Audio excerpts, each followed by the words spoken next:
Vous connaîtrez la vérité, et la vérité vous affranchira, et si donc le Fils vous affranchit, vous serez réellement libre. Jean 8 versets 32, 36. Je vous salue tous, que la paix et la grâce de notre Seigneur Jésus-Christ et Yahushua vous soient totalement multipliés. Et j'espère que vous allez bien. Je suis tombé aujourd'hui sur cette vidéo qui m'a choqué, voyant comment est-ce que les pasteurs aujourd'hui ont transformé la chair en endroit de traiter leurs problèmes personnels, et les fidèles sont là à dire seulement Amen. Donc, tout ce que le pasteur va dire, les fidèles sont là justement à dire Amen. Alors, je vais d'abord vous laisser visionner cette vidéo. Peut-être que vous l'avez déjà visionnée. Même nous allons la visionner par séquence, parce que nous allons entrer dans les Écritures, voir que nous dit réellement la Bible, en fait que les Élis ne soient pas entraînés à tout vent de doctrine, parce qu'il est écrit « Mon peuple périt par manque de connaissances ». Je nous laisse visionner la vidéo et je vais nous demander de la visionner avec une attention soutenue et veuillez partager à beaucoup plus de personnes. Je connais tout. On m'a donné les noms. Je suis allé même manger quelque part avec ma femme. Et cette personne-là, elle est de mèche avec la fille. Est-ce que vous comprenez? C'est difficile, mais Dieu est avec nous. Il y a des gens qui payent de l'argent. On était vraiment infiltrés. Mais Dieu nous a sauvés. Amen. Si je ne suis pas mort, vous aurez un témoignage puissant. Amen. Il y a la justice de Dieu. Et ça sera spectaculaire. Oui, je crois à ce Dieu-là. Ils ont raté leur plan. Ah oui. Et j'ai l'interdiction de parler parce qu'il y a des choses qui sont devant les tribunaux. On a saisi le procureur de la République.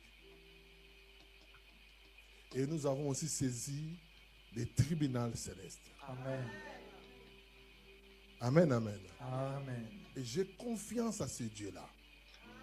Aujourd'hui, un homme de Dieu m'a dit, tu n'as jamais été détruit.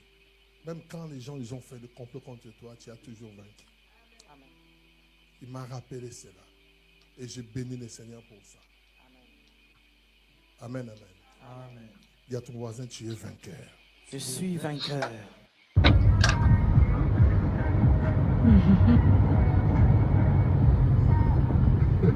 L'homme de la situation. L'élu de mon cœur. Il a dit que je suis sa lumière. Your light. I'm the light of your life. Yeah? Tu parles pas, chérie. Attention. Voilà, mes chers frères et sœurs, je pense que vous connaissez ce qui se passe entre les prophètes Blaise Manzambi et Eunice, je ne sais pas.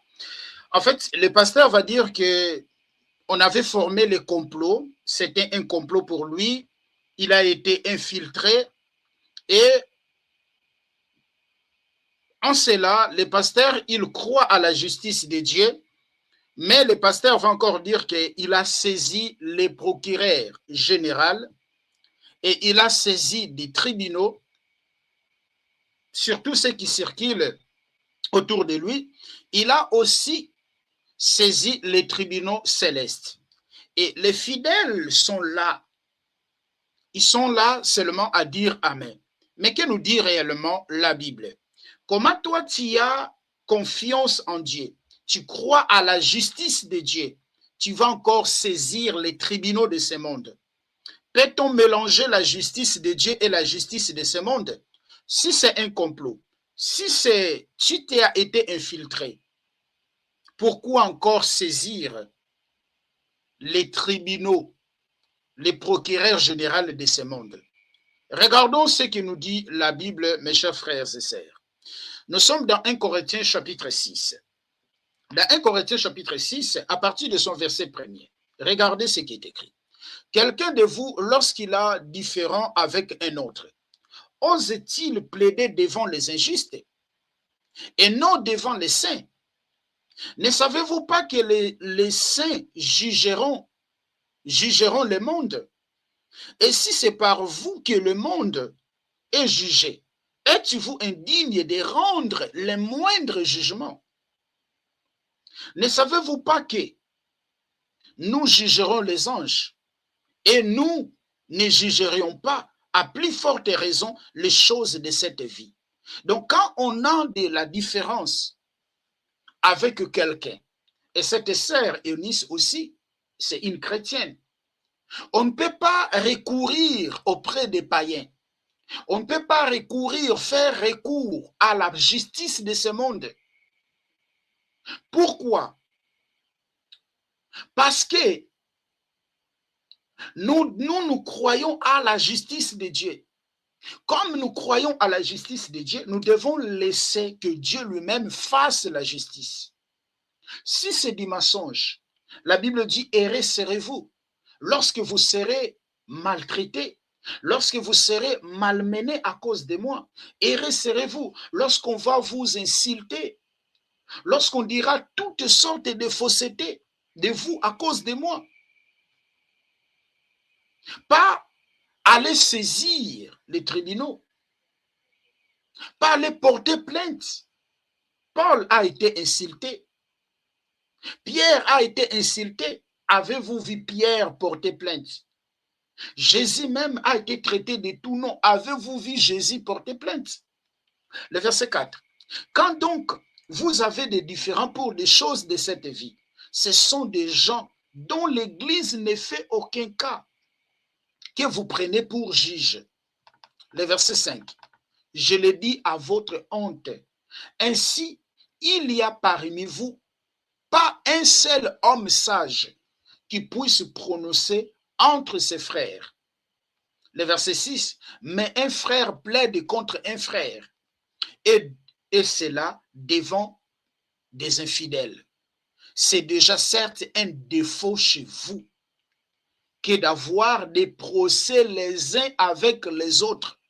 Donc c'est un défaut d'avoir les procès avec les uns avec les autres.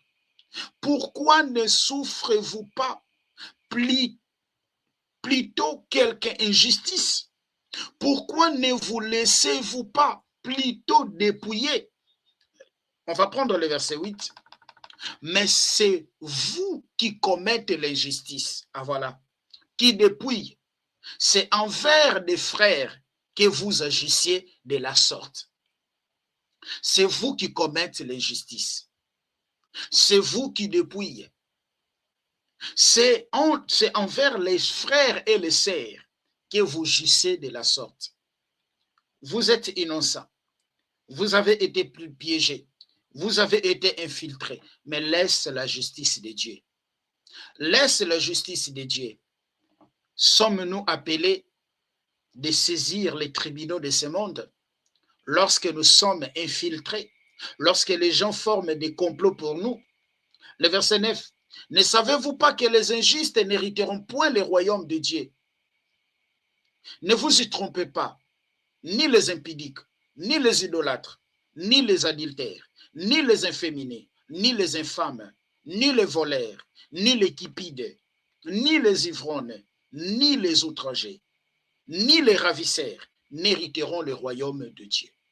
On ne peut pas aller auprès des injustes, auprès des tribunaux de ce monde, pour faire quoi? Pour, voilà, avoir un procès avec des frères. Et dans l'église, les gens ne connaissent pas ça. Les gens disent seulement Amen. Regardez ce que la Bible nous dit aussi dans 1 Pierre chapitre 4, le verset 16, et je vais nous laisser regarder la vidéo. 1 Pierre chapitre 4, le verset 16. Regardez ce qui est écrit. 1 Pierre chapitre 4, le verset 16. Nous allons les regarder. Nous allons regarder. 1 Pierre chapitre 4. Non, je peux même commencer à partir de son verset 14. À partir de son verset 14. Je sélectionne jusqu'ici et nous allons lire ensemble avec vous. Regardez. Si vous êtes outragés pour le nom de Christ, vous êtes errés, parce que l'esprit de gloire, l'esprit de Dieu repose sur vous. Si vous êtes outragés par le nom de Christ, mais vous êtes errés. Bon, le pasteur, le prophète, il est outragé par le nom de qui? 15. Que nul de vous, en effet, ne souffre comme meurtrier, un voleur, un malfaiteur, ou comme s'en gérant dans les affaires d'autrui. Mais si quelqu'un souffre comme chrétien, qu'il n'ait pas honte, et que plutôt il glorifie Dieu à cause de son nom. Donc, je peux seulement glorifier Dieu dans mes souffrances lorsque je ne souffre pas comme un voleur, lorsque je ne souffre pas comme un adultère, lorsque je ne souffre pas comme un malfaiteur, lorsque je ne souffre pas comme un meurtrier. Là, je dois glorifier Dieu. Là, je dois attendre la justice de Dieu. Là, je dois attendre la justice de Dieu, parce que Dieu, il fait la justice des innocents. Quand on est innocent, on peut attendre la justice de Dieu, mais quand on n'est pas innocent, Galates chapitre 6, les versets 7 à 8, ce que l'homme aura semé, c'est ça qu'il moissonnera. Ce que l'homme aura semé, c'est ça qu'il moissonnera. Ce que l'homme aura semé, c'est ça qu'il moissonnera. Car c'est le moment où le jugement va commencer par la maison de Dieu. Or, si c'est par nous qu'il commence, quelle sera la fin de ceux qui n'obéissent pas à l'évangile? Et si les injustes se sauvent avec peine, que deviendront l'impie et le pécheur? Vous voyez ça? Ainsi que ceux qui souffrent selon la volonté de Dieu remettent leur âme au fidèle Créateur en faisant ce qui est bien. En faisant ce qui est bien. En faisant ce qui est bien. Nous ne devons pas souffrir parce que nous sommes adultères. Nous ne devons pas souffrir parce que nous avons commis quelque chose. Mais nous devons souffrir étant les innocents. Et quand on souffre étant l'innocent, on ne peut pas aller saisir des tribunaux. À moi la vengeance, dit Dieu, et à moi la rétribution. Eunice Manzambi ne ment jamais. Les amis, vous vous souvenez, entre la partie 16 jusqu'à la partie 19, maman Eunice Manzambi, elle a dit ceci. Son ex-mari, le prophète Blaise Manzambi, l'excitait en pleine chair d'arracher le mariage, genre de chasser Lise Manzambi. Les amis, vous-même vous connaissez, je suis Songui Songui. Je suis parti sur YouTube, j'ai cherché la prédication, j'ai trouvé. Attendez, je vais vous montrer. On écoute. Dieu arrache Canaan. Et il donne ça à la postérité d'Abraham. Nous allons prier et nous allons arracher. Amen. Nous allons arracher leurs postes. Nous allons arracher leurs postes. S'il s'agit d'arracher aussi son mariage, arrache. S'il s'agit d'arracher aussi son mariage, arrache. S'il s'agit d'arracher aussi son mariage, arrache. Tu vas dire à papa, qu'est-ce que tu dis? Oui. Vaki, elle a été chassée. Écoutez. Elle a commis une erreur pour que Esther puisse récupérer sa place. Esther a arraché son poste. Le pasteur m'a piégé avec une promesse de mariage partie 8. Nous sommes dans la chambre et là on est en intimité. Il veut vraiment qu'on fasse ces choses-là. Et je lui fais comprendre que j'aimerais qu'on puisse se préserver jusqu'au mariage. Et j'essaye même de le convaincre, si possible, d'arranger les choses avec sa madame. Il me fait comprendre une fois de plus que du côté de sa madame, c'est bon. Après la réunion qu'ils avaient eu à avoir avec son père spirituel, c'est confirmé que voilà, les choses ne vont plus s'arranger, ils ne vont plus se remettre ensemble. Et que maintenant il veut avancer avec moi. Le Seigneur lui a montré que je suis sa femme, la femme de sa destinée. Là, je suis en mode quoi dans ma tête? En tant que personne qui ne croit pas à 100% aux prophéties, je lui dis mais de quoi tu me parles? Je suis la femme de ta destinée. Attendons quand même que ce mariage-là puisse se concrétiser. Il me dit que non, moi je suis un visionnaire. Crois-moi que si je te dis quelque chose, ça veut dire que le Seigneur me l'a vraiment révélé. Vous savez, les filles, les hommes et toutes les personnes qui me suivent, j'ai une règle d'or. C'est que moi, Eunice Obi, je ne me mets jamais dans une situation au point où je me retrouve dans une chambre d'hôtel avec un homme si je sais pertinemment que je ne veux qu'il ne se passe rien avec cette personne-là. Mais là, je me disais que c'est un pasteur, je pourrais peut-être le convaincre pour que rien ne puisse se passer. Parce que de base, et je conseille même aux filles, n'allez jamais dans une chambre d'hôtel si vous ne voulez rien avoir avec un homme. Il me met la pression et tout, je me sens limite un peu harcelée, vous savez, pour toutes les femmes qui l'ont déjà vécu, lorsque vous êtes aux côtés d'un homme qui vous touche, qui veut vraiment, il y a une pression au point où ça devient même désagréable.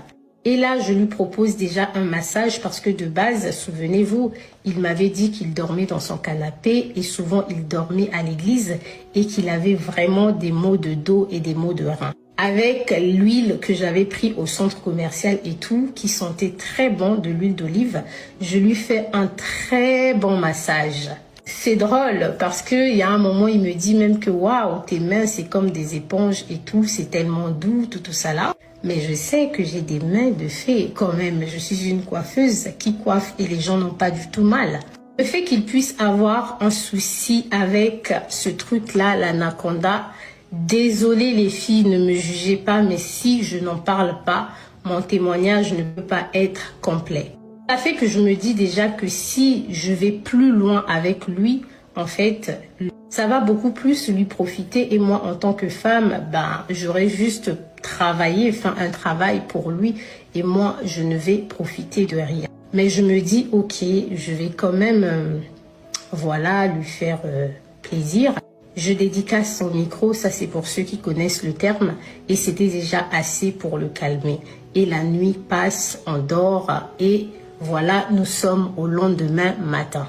Le lendemain matin, il se lève déjà très tôt, il s'apprête et tout pendant que moi je suis dans la douche en train de me maquiller parce qu'on est le 29, c'est le jour de mon anniversaire. Il est au téléphone et tout avec 2-3 amis à lui à qui il raconte comment s'est passée notre soirée. De mon côté, j'étais quand même un peu frustrée, je dis waouh, un adulte qui est aussi indiscret, c'est pas possible. Je lui fais la remarque, je lui dis que ce qui s'est passé entre nous cette nuit et tout, tu n'as pas du tout besoin d'appeler les gens et tout pour le dire. Il dit que non, j'ai envie de les appeler parce que ils savent ce qui se passe entre moi et ma madame et tout ça là. Je veux juste leur faire comprendre que la nuit s'est très bien passée entre toi et moi.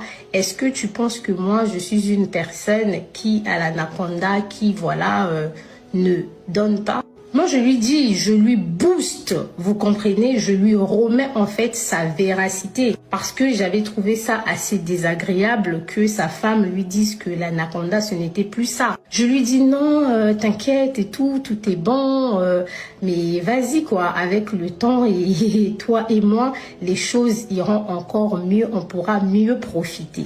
Je lui dis, tu n'as pas besoin d'en parler à tout le monde comme ça. Le fait que tu puisses passer des appels, pour moi, ce n'est pas du tout propre parce que je suis une femme et tout. Et comment je serais vue par tes amis, ce qui se passe entre toi et moi dans l'intimité, tes amis n'ont pas du tout besoin de le savoir. Il me dit, ouais, c'est vrai, tu as raison. Et là, je suis dans la douche en train de me maquiller. Je suis au téléphone avec ma meilleure pote qui est au bled. Je lui dis, ouais, pour mon anniversaire, j'ai reçu un cadeau de l'iPhone 16 et tout. Franchement, c'est tout ce que je voulais. Du moment où je n'ai pas dépensé mon argent pour l'acheter, crois-moi que je suis juste contente parce que déjà de base, mes téléphones, je lui avais fait comprendre que mon iPhone 11 que j'avais avant, c'était le père de mon fils qui l'avait acheté. Donc lui, pour augmenter le niveau et tout, il vient me prendre l'iPhone 16 et nous sommes en mai, l'iPhone 17 n'est pas encore sorti, donc l'iPhone 16 c'est le tout dernier iPhone. Et ma copine me dit, mais le monsieur dont tu me parles, Eunice, c'est qui et tout, tu ne m'as jamais parlé de lui. Et je mentionne le nom de ce monsieur. Elle me dit, ouais Eunice, mais J'ai l'habitude de tomber sur les vidéos de sa madame et tout sur les réseaux. Moi, je dis oui et je lui explique et tout. Voilà, ils sont en instance de divorce, nanana. Après, il me dit, ouais, t'es sûr qu'ils vont se séparer et tout. Moi, j'ai dit, Mago, on regarde comment les choses vont avancer. Et elle me dit, ah, vas-y, fais quand même attention et tout, parce que tu sais, les tantines, elles peuvent devenir très méchantes et tout. Faut pas qu'elles découvrent quelque chose et qu'elles te fassent du mal. J'ai dit, mais non, tu parles de faire du mal, c'est un pasteur. S'il me dit réellement qu'il va se séparer avec sa femme, c'est que c'est quelque chose de concret, quoi. Et puis ici, on parle des personnes d'église. Donc, il est hors de question que je puisse avoir peur qu'on me fasse du mal ou que je sois intimidée. Entre-temps, lui, il est descendu au parking récupérer la voiture. Il m'a dit, je récupère la voiture et je te retrouve à la réception. Il a déjà réservé notre déjeuner aux alentours de 13h, 14h au restaurant L'Avenue sur l'avenue Montaigne. Et entre-temps, il a invité son ami et moi aussi, j'ai invité une amie à moi. Du coup, ça sera la vidéo que je vous ai publiée dans la voiture où on était ensemble. Dans cette voiture, on sortait de l'hôtel le matin, il n'y avait que lui et moi. Entre-temps, avant d'aller manger au restaurant, on avait déjà pris le petit déjeuner très tôt à partir de 8 heures. Girls, it was just a princess treatment. C'était vraiment un traitement de princesse. Un anniversaire à minuit avec un dîner servi dans la chambre, un petit déjeuner le matin servi dans la chambre, c'était la totale. Pour terminer, je vous rappelle encore que ce sont des choses auxquelles moi de base, je suis habituée et il le sait très bien parce que je lui dis que mon ex, le père de mon fils, c'est une personne qui est dans l'aviation et réservation d'hôtels, donc les hôtels de luxe et tout, ces choses-là, franchement, ce n'est rien du tout pour moi. Mais ce sont des attentions qui me touchent réellement parce que en France, ce n'est pas donné, surtout dans notre communauté congolaise, africaine, de trouver un homme qui va vraiment être aussi délicat avec toi. On a terminé au restaurant, on a mangé et on a regardé le magasin qui était juste à côté. On s'est un peu baladé vite fait. Le magasin, et là, je me souviens très bien que lorsque j'étais dans le magasin, je recevais en même temps les appels de joyeux anniversaire. Ma grande sœur m'a appelé et c'est la première fois que je lui parle de ce monsieur. Je dis, je suis en train de vivre ma best life, je vois pour quelqu'un et pour mon anniversaire, il m'a ramené à l'avenue Montaigne, il m'a même offert l'iPhone 16. Et tranquillement, on rentre, lui et moi, accompagnés de son ami au centre commercial. Et à partir du centre commercial, les Arcades, je prends mon taxi pour rentrer à la maison. Cette journée d'anniversaire va s'arrêter là et je vais lui annoncer que le 31 mai, je vais célébrer mon anniversaire le samedi avec mes proches. Et il me dit, est-ce que je suis invitée? Et là, je lui dis, tu veux réellement venir? Il me dit, et là aussi, il me fait comprendre que le samedi, il aimerait faire partie de mes invités. Vous sentez que le pasteur me donne vraiment l'impression qu'il veut faire partie de ma vie et connaître les personnes autour de moi. On reste connecté, la famille. Encore merci. On se donne rendez-vous dans la partie 9. Satan a fait quoi? Lamentablement. Hier.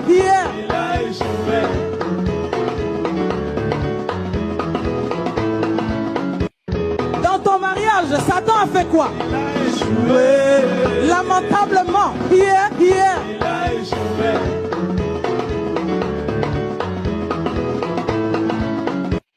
Dans ton mariage, Satan a fait quoi? Lamentablement. Hier.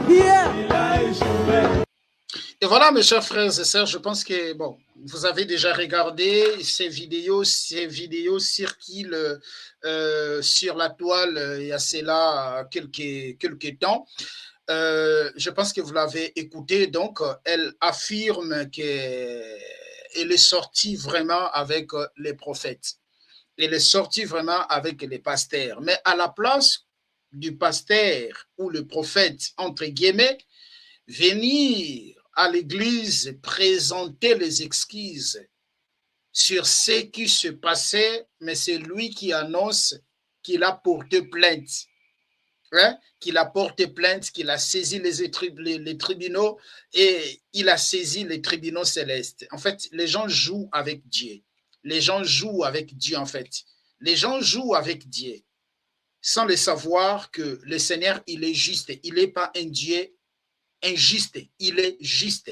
Ce que l'homme aura sémé, c'est ça qu'il moissonnera. Nous allons prendre quelques petits versets, mes chers frères et sœurs. Regardons ce qui est écrit dans Proverbes chapitre 5. On va lire le verset 1er jusqu'au verset 7. Mon fils, sois attentif à ma sagesse. Prête l'oreille à mon intelligence, afin que tu conserves la réflexion et que tes lèvres gardent la connaissance, car les lèvres de l'étrangère distillent le miel et son palais est plus doux que l'huile. Le verset 4. Mais à la fin, il est amer, comme la bistec. C'est ce que le pasteur vit maintenant. Égé, comme un glaive à deux tranchants. Ses pieds se descendent vers la mort. Ses pas atteignent les séjours des morts. Afin de ne pas considérer les chemins de la vie, elle est errante dans ses voies, elle ne sait où elle va. Et maintenant, mes fils, écoute-moi et ne vous écartez pas de la parole de ma bouche. Vous voyez, c'est ça que la parole de Dieu nous dit. Nous devons faire très attention aux femmes étrangères. Mais les pasteurs ne font pas attention aux femmes étrangères. Les pasteurs sortent avec des fidèles, couchent avec des sœurs dans l'église. Ils promettent les mariages avec, à nos sœurs dans l'église. Et voilà maintenant. Et voilà. Et pour terminer, mes chers frères et sœurs, 1 Corinthiens chapitre 3 à partir de son verset 10. Selon la grâce de Dieu qui m'a été donnée, j'ai posé le fondement comme un sage architecte. Et un d'autre bâtit d'ici, mais que chacun prenne garde à la manière dont il bâtit d'ici. Car personne ne peut poser un autre fondement que celui qui a été déjà posé, qui a été posé, savoir Jésus-Christ. Or, si quelqu'un bâtit sur ce fondement, avoir de l'or, sur ce fondement, avec de l'or, de l'argent, des pierres précieuses, du bois, du foin, du chaume, l'œuvre de chacun sera manifestée. Car les jours la fera connaître, parce qu'elle se relèvera dans les faits, et les faits éprouvera ce que l'œuvre de chacun. Est-ce que vous voyez? En fait, ça ne sert à rien de dire que je suis pasteur aussi longtemps vous ne l'êtes pas.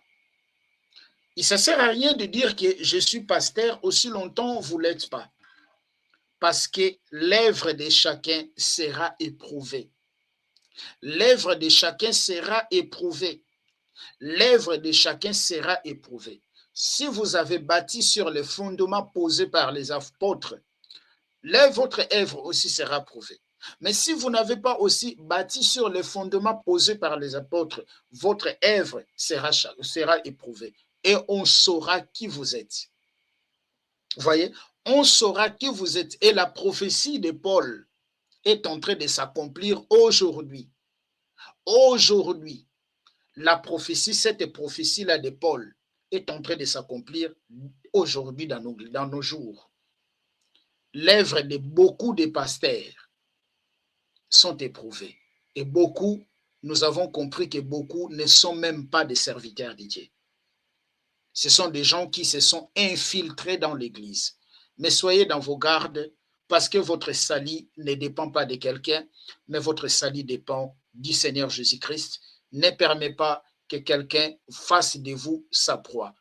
Croyez toujours au Seigneur Jésus, mettez votre confiance en lui, sortez du milieu des Apocalypse chapitre 18, le verset 4, sortez du milieu de mon peuple pour ne pas vous contaminer de leurs péchés. Est-ce que vous savez que tous les gens qui suivent les faux prophètes, les faux pasteurs, les faux apôtres, ils auront la même finalité avec ces gens-là. Allez à la maison lire, Jérémie chapitre 14, le verset 15 jusqu'au verset, le verset 14 jusqu'au verset 15.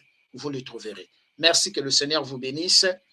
Que la paix et la grâce vous soient totalement multipliées. Et notre rendez-vous est pris dans notre prochain numéro. Et soyez abondamment bénis. Merci. Likez la vidéo si elle vous plaît, et si vous êtes nouveau sur la chaîne, n'oubliez pas de vous abonner et d'activer la cloche de notification afin de ne rater aucune de nos vidéos.